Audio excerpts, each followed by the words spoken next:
Investigators scour the home of James Joseph DeAngelo, looking for mementos from crime scenes. The California grandfather and former police officer is suspected of killing a dozen people and raping more than 50 women in the 1970s and 80s. The case of the East Area rapist, later dubbed the Golden State Killer, had baffled investigators for decades. Everybody was in fear. We had people sleeping with shotguns, we had people purchasing dogs, we had people, I think locksmiths' business went way out of control because of the fact that everybody was changing locks on their doors. The 72-year-old DeAngelo was arrested this week and charged with 8 counts of murder in 3 counties. Other charges could be filed. Authorities say DeAngelo had not been under suspicion until recently. The Sacramento County District Attorney says a break in the case and the arrest came together in, quote, light speed.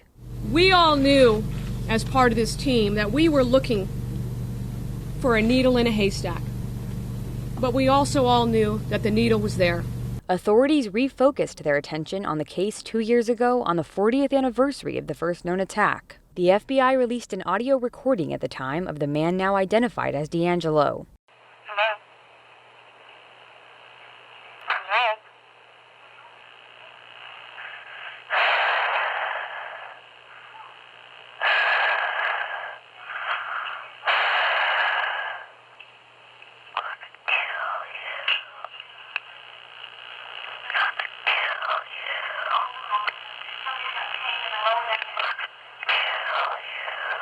Comedian Patton Oswalt is crediting his late wife Michelle McNamara for her work writing about the Golden State Killer. Police said her book kept interest up and tips coming in. Ultimately, a DNA match led to DeAngelo. Authorities say he snuck in through windows at night and surprised sleeping victims who ranged in age from 13 to 41. They would see a dark figure with a ski mask on. He would then bind the female individual with shoestrings or whatever he could find.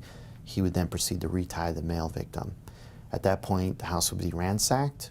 He would then go back to grab the female victim, bring her down the hallway, sometimes putting plates or cups on the backs of the male victims, saying if you move or if I hear these plates fall over, at that point I'm going to come down and kill you.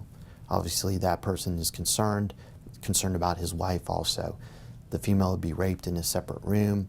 Prosecutors say DeAngelo carried out his most violent crimes in the months after he was fired from the Auburn Police Force in 1979 for shoplifting. Krista Fourier, Associated Press.